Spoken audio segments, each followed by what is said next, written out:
현대의 크리스천들이 영적 무기력이나 영적 부패 혹은 영적 교만을 벗어나서 생명력 있는 신앙생활을 영위하기 위해서 필요한 것이 있습니다. 그것은 반드시 하나님을 두려워할 줄 알아야 한다는 것입니다. 교회가 교회답게, 목회자가 목회자답게, 성도가 성도답게 되기 위해서는 하나님을 두려워하며 철저한 자기 반성과 기도가 선행되어야만 가능한 것임을 기억해야 하겠습니다. 오늘은 역대기상 21장 26절로 30절의 말씀을 통해서 마땅히 두려워할 자를 두려워하라는 제목으로 세계로선 교교회 조 다니엘 목사님께서 전해주시겠습니다. 넘치는 은혜의 시간이 되시기 바랍니다. 다윗이 거기서 여호와를 위하여 제단을 쌓고 번제와 화목제를 드려 여호와께 아뢰었더니 여호와께서 하늘에서부터 번제단 위에 불을 내려 응답하시고 여호와께서 천사를 명령하시매 그가 칼을 칼집에 꽂았더라. 이때에 다윗이 여호와께서 여부스 사람 오르난의 타작마당에서 응답하심을 보고 거기서 제사를 드렸으니 옛적에 모세가 광야에서 지은 여호와의 성막과 번제단이 그때의 기브온 산당에 있었으나 다윗이 여호와의 천사의 칼을 두려워하여 감히 그 앞에 가서 하나님께 묻지 못하더라. 아멘. 역대기는 사실 역대상, 역대사하 이렇게 나누어졌지만 사실은 역대기가 하나입니다. 하나인데 이제 워낙 방대한 분량이다 보니까 두 부분으로 편의상 나누어서 역대상 그리고 역대하 이렇게 나눴습니다. 그래서 오늘은 역대상을 하고 다음 주에는 역대하를 할 생각인데 실질적으로는 역대기는 그 유대교 전통의 성경 순서로 볼 때는 룻기, 예레미야, 에가, 전도, 에스더, 다니엘, 에스라, 느헤미야 그리고 역대기 이렇게 제일 마지막 부분에 순서적으로 와 있거든요. 그래서 우리가 실제로 66권 배치되는 순서하고 좀 다릅니다. 그걸 참고로 하시고 또 역대기에는 히브리 성경에 요약이 나와 있는데 역대기에 제일 먼저 나오는 단어가 뭡니까? 그거는 아담이에요. 사람 이름. 인류의 최고의 조상. 그러니까 아담이 제일 먼저 나오고 또 역대기의 최고 마지막 역대하죠. 이건 역대상이에요. 역대하의 최고 마지막에는 보면은 이제 이스라엘의 포로 귀환에 대한 이야기가 나오고 끝이 나요. 역대하에 보면은 36장 22절과 23절에 바사의 고레스 왕 원년에 여호와께서 예레미야의 입으로 하신 말씀을 이루시려고 여호와께서 바사의 고레스 왕의 마음을 감동시키심에 그가 온 나라에 공포도 하고 조서도 내려 이르되 바사 왕 고레스가 이같이 말하노니 하늘의 신 여호와께서 세상 만국을 내게 주셨고 나에게 명령하여 유다 예루살렘에 성전을 건축하라 하셨나니 너희 중에 그의 백성된 자는 다 올라갈지어다. 너희 하나님 여호와께서 함께 하시기를 원하노라. 굉장히 어뮤주얼한 케이스입니다. 포로를 지키고 자기가 킵하고 있어도 안 될 왕이 오히려 너희 성전을 건축하라. 하나님이 내한테 명령하셨다. 이런 메시지를 하나님 주심으로써 그를 통해서 하나님이 은혜를 베푸신 것이 나타나 있습니다. 이제 역대기에 대해서 왜 제가 이야기를 해야만 또 오늘 본문 말씀도 이야기하는가 하면 이런 모든 역사적인 흐름을 알면서 이 그 중에 있는 한 부분의 역사를 이야기하게 될 때에 아 그렇구나 하는 생각이 아마 드실 거예요. 그래서 굉장히 역사가 중요한데 그래서 역대기는 포로에서 돌아온 뒤 몇백 년 후에 어떤 저자가 누군지는 모르지만 어떤 저자가 역대기를 쓴 것으로 추정을 하고 있습니다. 포로기가 다 끝난 다음에 몇백 년 뒤에 그래서 역대기의 그러니까 이 저술가가 역대기를 쓸 때 당시에는 이미 뭐가 있었겠습니까? 예루살렘 성전이 이미 지어졌다고 보는 거예요. 제2성전이라 하죠. 제1성전은 이미 다 파괴가 됐지만은 제2성전은 에스라 느헤미야 때 우리가 읽었습니다만은 제2성전이 완성이 되어 있는 상태에서 이 글을 쓰면서 역대기서 저자는 장차 오실 메시아를 그려보면서 또한 미래에 하나님이 세우실 새로운 성전을 희망하면서 이걸 썼다는 생각을 가지고 역대기를 보면은 도움이 돼요. 굉장히 지루합니다. 왜냐하면 이름이 많이 나오고 역사적인 기술이 지루할 정도로 장황하게 늘어져 있기 때문에 그러나 굉장히 참고서적인 역할도 굉장히 중요한 것 같아요. 그래서 제가 한번 읽었습니다. 몇 번 읽으면서도 좀 지루감을 저도 느끼는데, 그렇지만 또 한 번 더 보고 싶은 것이 역대기의 족보예요. 1장에서, 역대상 1장에서 9장을 보면은 족보 이야기가 나옵니다. 너무너무 지루할 정도로 장황하게 자그마치 9장까지 족보가 나옵니다만은, 이 족보에 쓰여진 것과 신약과 다른 곳에서 족보에 쓰여진 것을 비교하면서 공부하는 것도 상당히 재미있으리라 생각이 돼요. 그래서 제가 이번 주간에 또 그런 걸 좀 비교하면서 공부를 좀 해볼 생각인데, 본문과 상관없이. 자, 그러면 이제 주요 인물들을 열거함으로써 전체 줄거리를 요약한 내용이 또 역대기에 나오는데, 메시아 왕이 계보가 되는 누굽니까? 다윗의 이야기가 장황하게 나옵니다. 역대기의 핵심 인물은 누굽니까? 다윗이에요. 역시. 그리고 다윗의 언약이 나오고, 또 다른 하나의 족보는 다윗의 족보, 그 다음에 제사장의 족보. 이게 두 가지 큰 흐름이거든요. 대충 그렇게 알면 족보를 읽으실 때에 도움이 되실 것 같아요. 그리고 이제 10장에서 29장에는 역대상 10장에서 29장에는 다윗에 대한 이야기가 다 나오는 거예요. 장황하게. 근데 이제 다윗에 대한 이야기 중에서 제외된 게 있어요. 역대기에서. 그거는 다윗의 부정적인 이야기가 사실 근본적으로 물론 부분적으로 있습니다만은, 사울에게 핍박당하는 시절이라든가, 그 다음에는 간음죄를 저지르고 살인을 저질렀던 그 이야기라든가, 그것이 사실 빠져 있어요. 그리고 22장에서 29장 또 28장 11절에서 19절을 보게 되면 다윗에 대한 긍정적인 이야기 중에서 빼놓을 수 없는 게 역대기에 성전 건축 준비를 아주 완벽할 정도로 치밀하게 다윗이 했던 걸 볼 수 있어요. 본인은 짓는 것을 허락은 받지는 못했지만 그 마음에 하나님 앞에 성전 짓고자 하는 것을 하나님이 인정을 하셨고, 또 준비 작업하는 것을 하나님께서 막지 않았어요. 그래서 솔로몬이 성전을 건축하기에는 너무나 수월하게 모든 것이 다 준비가 된 거예요. 성전 건축 준비, 그리고 성전의 설계도를 하나님 앞으로 직접 받은 거예요. 상당히 굉장히 신비로운 일인데, 성전의 설계도를 받았습니다. 자, 그러면 이제 그 하나님의 언약에 대해서 사무엘하 7장과 비교해 볼 때에 왜 새로운 내용들이 자꾸 소개되느냐 하면은 다윗 이야기 나오고 솔로몬 이야기도 나오지만은 결국에는 새로운 다윗, 그러니까 메시아가 와야 된다는 것을 보여주는 그런 것이 역대기에 깔려 있는데, 근본적으로 확 드러난다기보다는 깔려 있는데, 다윗을 미래의 메시아의 모습으로 묘사하기 위해서 다윗의 긍정적인 면에서 굉장히 강조를 했어요. 제 개인적인 생각으로는 아마 유다지파에 속한 사람이 이 역대기를 쓰지 않았는가 하는 정도까지는 우리가 추정을 해볼 수 있습니다. 그리고 이제 역대하 1장에서 36장에 보게 되면 주로 그 모든 것이 내용이 뭡니까? 예루살렘에 가던 왕들에 대한 이야기예요. 참 재밌는 것은요, 역시 제가 말씀드린 대로 북이스라엘의 왕들의 이름은 싹 다 배워버렸어요. 역대기에서. 없어요. 안 나와요. 존재 가치가 없다는 식으로 취급된 것 같아요. 거의. 물론 그들이 존재 가치가 있습니다. 그렇지만은 상식적으로 우리가 알 것은 북이스라엘 왕들 가운데 하나님 보시기에 선을 행한 왕은 단 한 명도 사실 없었어요. 상당히 충격적이지 않습니까? 같은 백성에서 따갈려서 나가는 케이스인데, 분리돼서 나가는 케이스지만은 그들에게서는 선한 왕이, 하나님께서 보실 때에 선한 왕이 한 명도 사실은 없었어요. 그러면 이제 유다족 속의 왕들은 다 선했느냐? 또 그건 아니에요. 내용에 보면, 역대기 내용에 보면 순종한 왕들과 불순종한 왕들이 리스트가 나오고, 그들 내용이 간략적으로 나오면서 순종한 왕들은 축복을 받고 하나님의 번영을 체험하고, 불순종한 왕들은 하나님께 매를 맞습니다. 그런 내용들이 잘 표현이 되고 있어요. 이런 모든 역대기의 인물 연구들의 목적이 뭐겠습니까? 그것은 후대가 교훈을 얻어서 하나님과 율법에 신실하도록 하는 것이 목적이겠죠.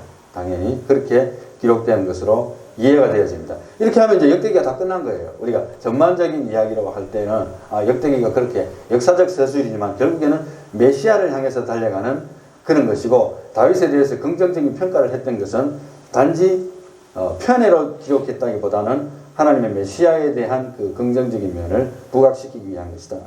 인간의 모습은 추악한 모습도 있지만 하나님은 그 믿음을 보시고 축복한 그 케이스를 이 역대기를 통해서도 상당히 볼 수 있는 것이 아닌가, 저는 그렇게 생각을 합니다. 저자도 아마 그런 염두에 그런 생각을 염두에 두고 쓰지 않았는가, 그런 데 동의를 합니다. 그래서 마지막 때 마지막에 36장 역대하 36장 23절에는 너희 중에 그의 백성된 자에게 너희 하나님 여호와께서 함께 하시길 원하노라. 너희는 다 올라가라. 이게 이제 왕의 명령이지만은 사실은 이스라엘 왕의 명령이 아니잖아요.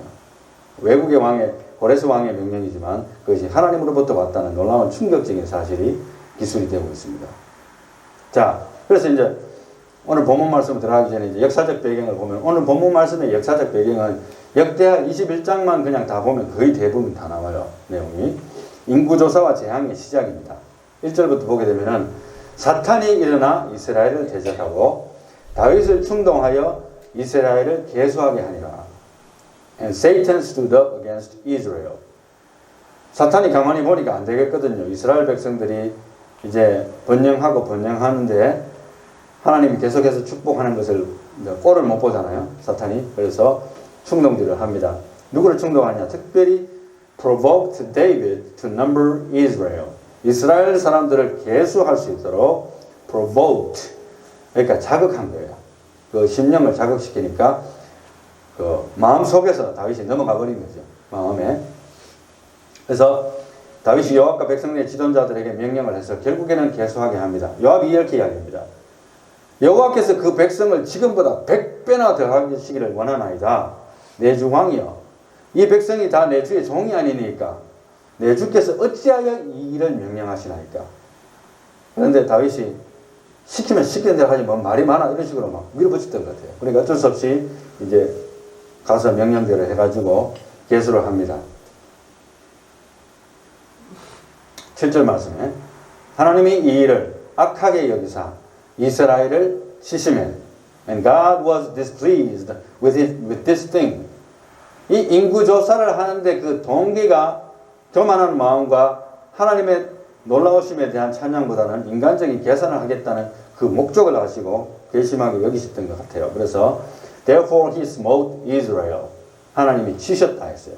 어떤 식으로 쳤는지는 모르지만 일단 가시적으로 드러나잖아요. 성경에 구체적으로 안 드러난다 해도 우리가 알 수 있는 게 뭐냐면 여러분들의 삶 속에서 우연한 건 없어요. 그러니까 어떤 재난들이 막 닥치고 이거는 분명히 하나님이 치지 않고는 이런 일이 있을 수 없다. 이런 생각이 들 만한 일이 일어나는 거예요. 그때는 딱 멈춰야 되는 거예요. 무슨 일이지? 지금 이런 상황이거든요. 그래서 8절 말씀에 다윗이 하나님께 아뢰되 내가 이 일을 행함으로 큰 죄를 범하였나이다.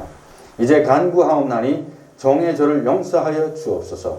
내가 심히 미련하게 행하였나이다. 마음이 찔린 거예요. 다윗이. 이런 상황들이 닥치니까 내가 정말 잘못했구나. 하나님 앞에 교만을 품었구나 하는 회개 기도를 하니까 9절 말씀에 여호와께서 다윗의 선견자 갓에게 말씀하여 이르시되 가서 다윗에게 말하여 이르기를 여호와의 말씀이 내가 내게 세 가지를 내어놓으리니 그 중에서 하나를 택하라. 조건부 퍼니시먼트. 징벌도 나는 이런 징벌 본 적 없어요. 어떻게 징벌 받는데 네가 세 가지 중에 하나를 택하라는 이게 무슨 은혜입니까? 그런데 하나님은 조건부인데 3년, 석 달, 사흘 이 세 가지예요. 3년의 기근 아니면 석 달을 접근해서 쫓기든지 또 사흘 동안 연명이 들든지. 그런데 기가 막히게 또 다윗은 그대로 대답 안 하고 뺑뺑 돌려서 대답을 해요. 여호와께서는 긍휼이 심히 크시니 내가 그의 손에 빠지고 사람의 손에 빠지지 아니하기를 원하나이다. Let me fall now into the hand of the Lord. 하나님의 손에 내가 맡기를 원하지 사람의 손에 맡기 원하지 않는다는 거예요. 내가 잘못했으면 내가 하나님한테 직접 맡겠다는 거예요. 그러니까 알아서 하나님께서 처벌을 하시기를 전염병이 3일 동안 치는데 3일 만에 7만 명이 가버려요. 7만 명. 7천 명이 아니에요. 7만 명. 그때 당시의 숫자로 본다면 엄청난 숫자입니다. 안타까운 일이죠. 우리가 팬데믹 기간이 지금 1년이 넘었는데요. 1년 동안 죽은 전 세계 인구가 몇 명인지 토탈을 보면 끔찍할 겁니다. 하나님이 예루살렘을 멸하러 천사를 보내셨더니 천사가 멸하게 할 때에 여호와께서 보시고 이 재앙 내림을 뉘우치사 멸하는 천사에게 이르되 족하다 이제는 내 손을 거두라 하시니 그때 여호와의 천사가 여부스 사람 오르난의 타작마당 곁에 선지라. 죽이다가 어느 정도 시점이 되었을 때에 하나님께서 그만해라 했을 때에 그 천사가 머무른 곳이 희한하게도 여부스 사람 오르난의 타작마당이었어요. 거기에 딱 머물렀던 거예요. 그 순간이었어요. 그런데 이제 그걸 다윗이 본 거예요. 16절에 다윗이 보면 여호와의 천사가 천지 사이에 섰고 칼을 빼어 손에 들고 예루살렘을 향하여 편지라. 칼을 딱 펴고 있는 거예요.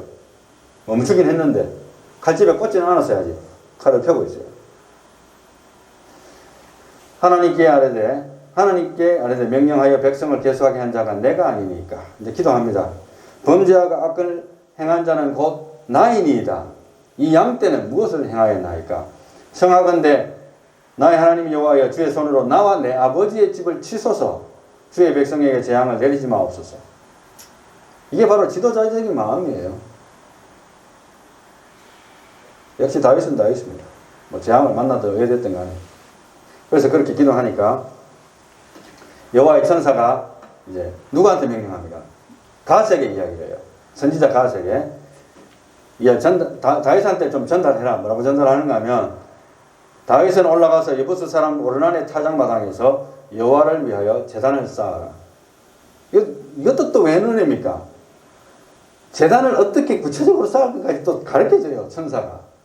그러니까 다윗은 아멘 무슨 아멘 오케이 가서 순종합니다. 이에 같이 여호와 이름으로 이런 말씀대로 다윗이 올라가니라. 그때에 오르난이 미를 타작하다가 돌이켜 천사를 보고 오르난이 네 명의 아들과 함께 숨었더니 오르난도 하나님 택하신 자예요. 그래서 오르난의 타작마당이 하나님 앞에 번제 드리는 제단이 되어버렸어요. 이거 왜 넣습니까? 이것도 여러분의 집이 하나님의 제단으로 쓰임을 받는다면 이거 왜 넣네요? 이 오르난 하나만 보더라도 이 설교 한 편이 나올 정도로 귀중한 내용입니다. 사실은.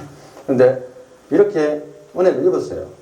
근데 이제 오늘 본문 말씀으로 넘어가기 바로 직전에 이제 다윗이 오르난에 나아가며 오르난이 내다보다가 다윗을 보고 타작마당에 나와서 얼굴을 땅에 대고 다윗에게 절하며 다윗이 오르난에게 이르되 뭡니까? 네 타작마당을 내한테 팔아라. 그러니까 오르난이 왕은 취하소서 내가 다 드리겠습니다. 천사를 봤잖아요. 천사를. 황공무지로소이다. 당연히 내가 드리지요. 소들은 번제물로 곡식들은 기계는 화목으로 밀은 소저물을 삼으시기를 원하여 다 드리겠습니다. 준비된 영혼이에요. 준비된 영혼.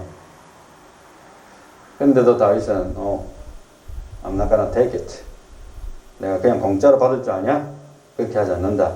다윗 왕이 오르난에게 이르되 그렇지 아니하다. 내가 반드시 상당한 값으로 사리라. 내가 여호와께 드리려고 내 물건을 빼앗지 아니하겠고 값없이는 번제를 드리지도 아니하리라.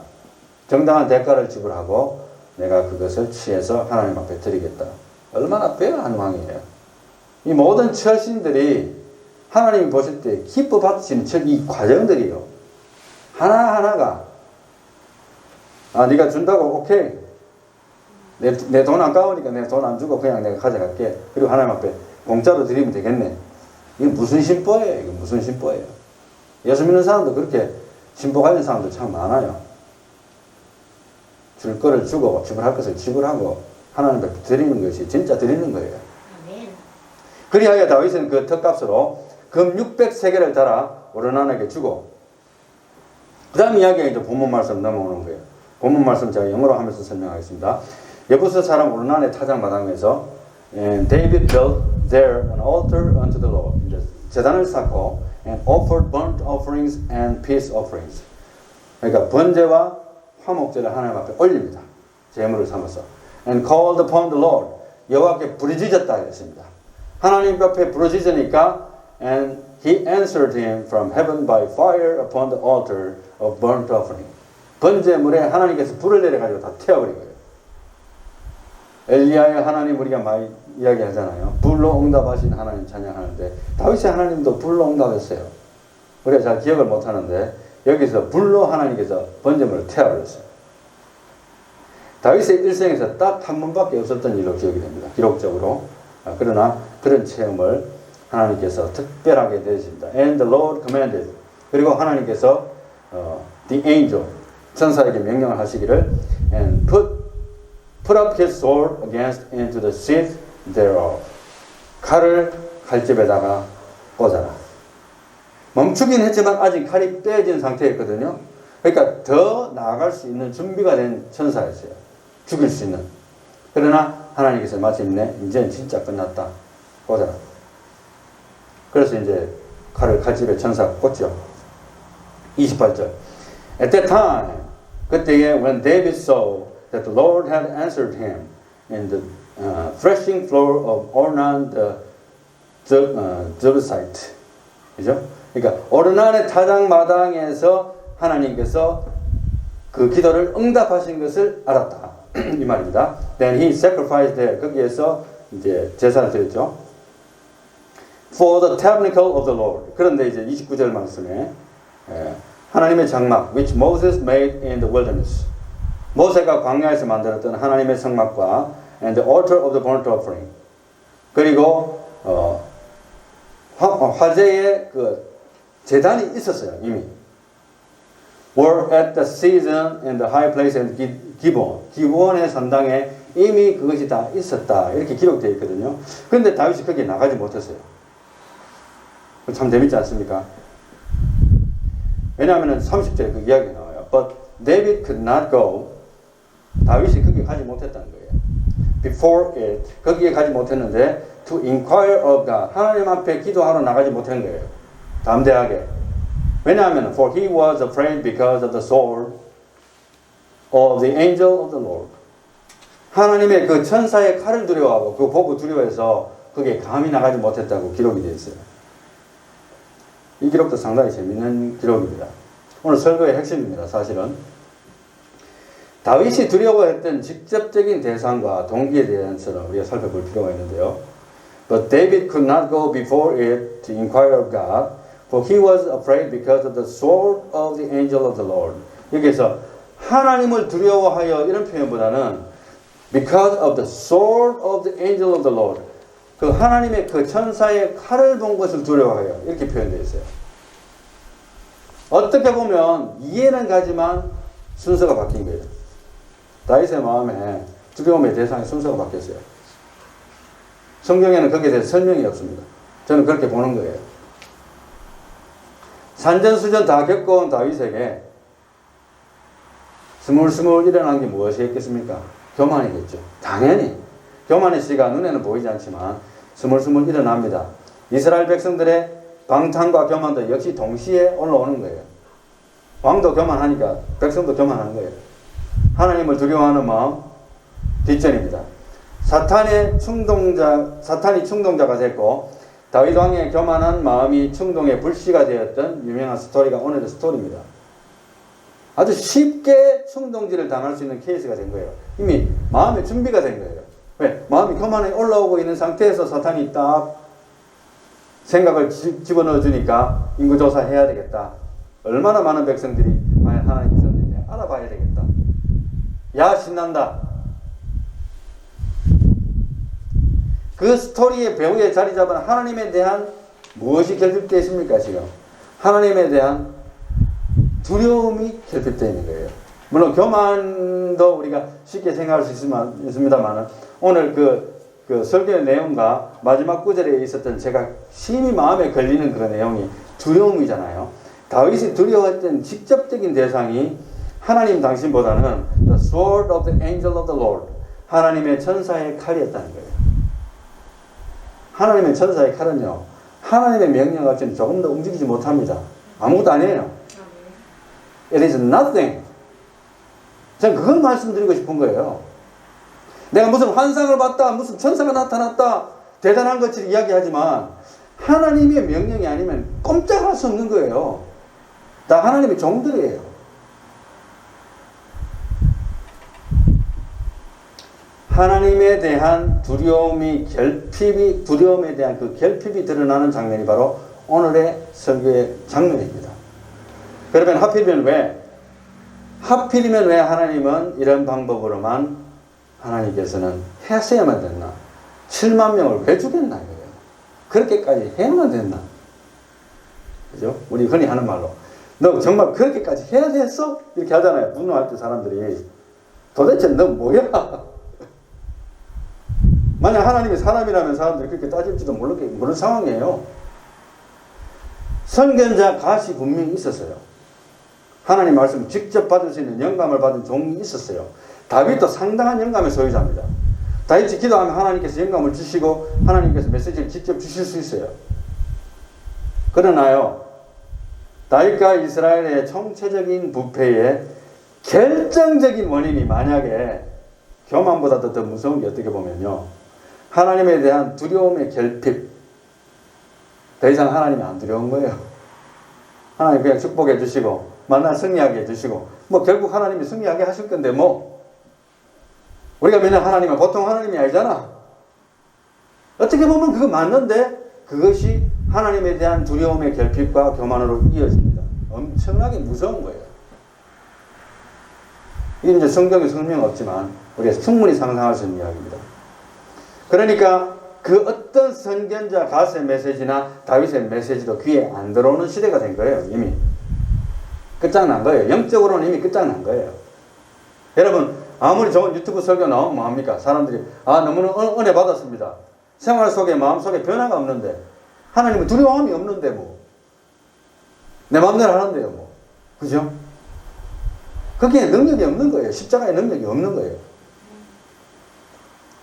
지금 현재 그런 상황이라는 거예요. 꼭 오늘날 같아요. 오늘날 같아요.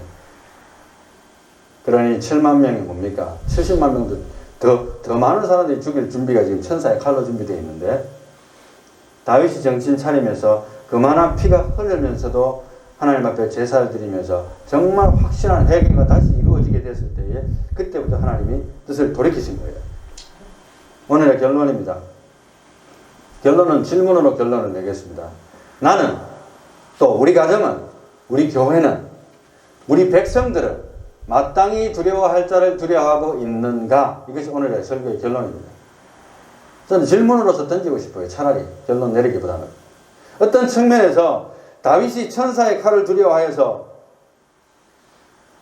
얼마든지 가서 하나님 앞에 기도와 제사를 드릴 수 있는 29절에 옛적에 모세가 광야에서 지은 여호와의 성막과 번제단이 버젓이 있는 그때에 기브온 산당이 이미 있는데 거기에 감히 나가지 못했던 아쉬움이 있어요.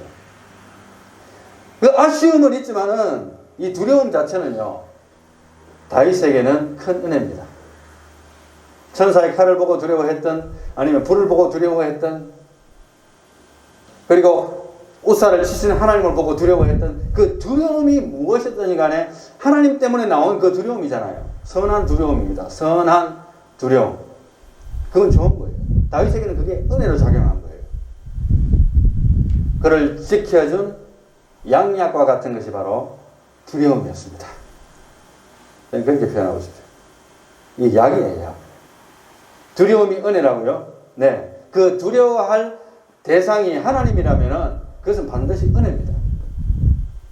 그리하여 오르난의 타작마당에서라도 제사를 드릴 수 있게 하신 그 하나님의 은혜가 더해지는 장면은 마치 저와 여러분의 인생의 행로에서 하나님은 우리의 부족함과 죄악과 허물에도 불구하고 예수 그리스도의 피를 보시고 끊임없이 은혜를 더해 주시는 거예요.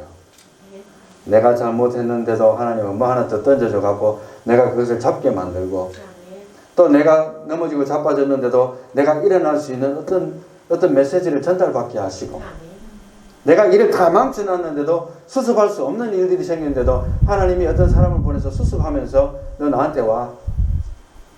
이런 경우가 수도 없이 많았어요. 저도. 너무 많으면 안 되겠지만 너무 많으면 안 되겠지만 정말 하나님께서는 은혜를 더하셨습니다.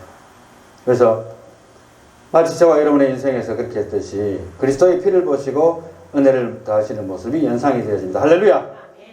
누가복음 12장 4절에 4절과 5절에 예수님이 이렇게 말씀하셨습니다. 내가 내 친구 너희에게 말하노니 몸을 죽이고 그 후에는 능히 더 못하는 자들을 두려워하지 말라.